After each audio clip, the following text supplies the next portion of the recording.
Plaintiff Nakiah Twyman says she and the defendant have known each other since kindergarten, and they were best friends.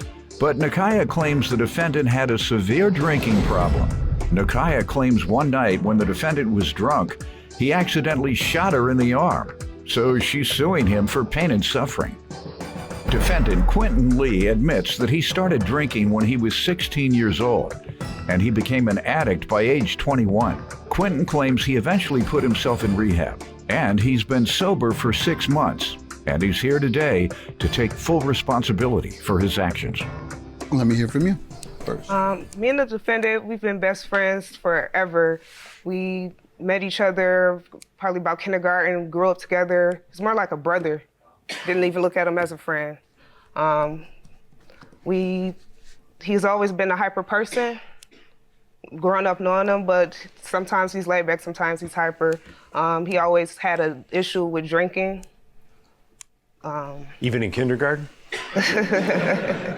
Not in kindergarten, but when we got to the age of drinking, he was the one that kind of couldn't handle his liquor. And you all fall out before in the past, much? Nope, we've never had an issue with each other. We never fell out, never. Okay. Let me hear from you, sir. Yes. So I'm not here to make any excuses. I'm here to take full responsibility on my actions. So she was correct about the drinking. Started drinking when maybe about 16 years old, high school, trying to fit in with the right crowd, but never was drinking excessively. It was just here and there. I started abusing when I was 21. I began drinking almost every night, drinking about a 6-pack of beer. By yourself? Yes, with 2 shots of liquor. Why do you think you went in that direction? Alcoholism running my family. Unfortunately, I was cursed with the trait, so where you at with that now? I've been sober for 6 months now. How did that happen? Thank you. How did you accomplish that? Well, when I was 21, just one time I just got tired of it. I said I need to stop. In the medical field, I was going to school to become a nurse. It was affecting me. So I told myself, like, Quentin, you have to stop. So approximately one day, it was about maybe 2 o'clock in the morning. And I was having bad withdrawals. I was scratching a lot, I was getting chills, I was getting shakes. Aching pains. I couldn't function. I was actually crying the whole night because I was scared. It can kill you. So I got up, went to the hospital, and they got me help. I went to rehab. The rehab was going good until when I was going to my AA meetings, I didn't feel safe. It was supposed to be a safe zone. Mm-hmm. They kept complaining about my problem. Like, I was drinking at night. I never woke up drinking. Never drank when I was at work. It was always at night. Mm-hmm. And they was like, well, how about you try waking up in the morning, cracking over a 5th or something, or a gallon of liquor. You know, they kept cracking jokes. And I was like, well, I'm here for a reason. I'm here not to end up in your situation. They didn't say the same type of things about each other? No. It was, for some reason, I don't know, it was just my situation. They felt like it wasn't severe. Usually at NA or AA, that's what happens. People tell their most recent experiences, or they'll listen to others and then advise them. Right. That's not what occurred, and you misunderstood what was happening? Maybe I did take it personally a little bit. But you didn't like it, and how long did you stay? Stayed sober for actually a year and a half. Okay, and then you relapsed? I relapsed. You stopped going to AA? Yes, I stopped. Yeah, and that's usually what happens. Yeah. All right. So, and 6 months in now? Yes. How'd you get back? Well, unfortunately, I had a situation where I was drinking and driving. And so then they started testing you? Yes, they started testing me, and I've been sober since. I just told myself, like, you have to stop. You said you can die from withdrawals. What you just described, some people would rather die than go through intense withdrawal. Painful. Pardon? They're very painful. Yeah, very painful, shivers, sweats, and nearly death. Yes. From alcohol abuse. Being an alcoholic, that's the result. Being a weed head, you just don't get a job because you sit up all day smoking weed and eating. On Doritos. Yeah, you won't come out the basement. You're just smoking weed all day in grandmama's basement. So yeah, that's the consequence of that. When I was a kid, unfortunately, I began to smoke probably about 12, 13 years old. Everybody in the community was doing it, all the other young kids. And my teachers and everybody used to say, I think I mentioned this, you're gonna have memory problems when you get older. Right. So, got memory problems. Then I used to slump in my seat, way down in my seat to be cool.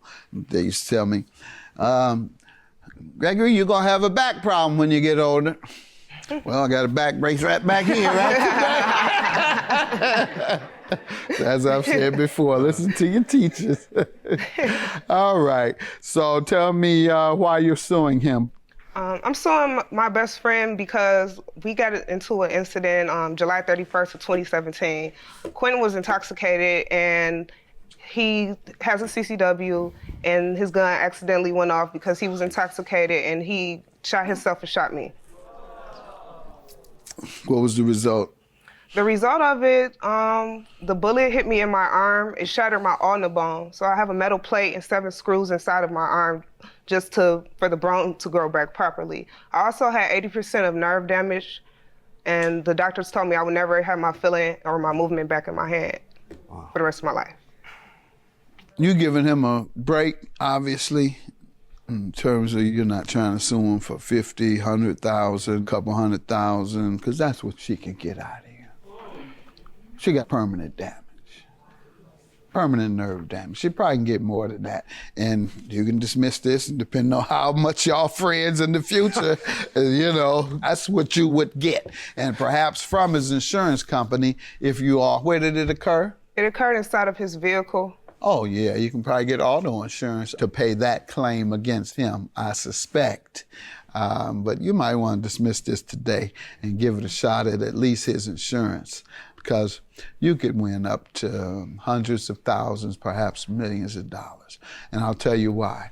They project earnings whenever they determine the financial judgment for accidents. Say, for example, something happens to me.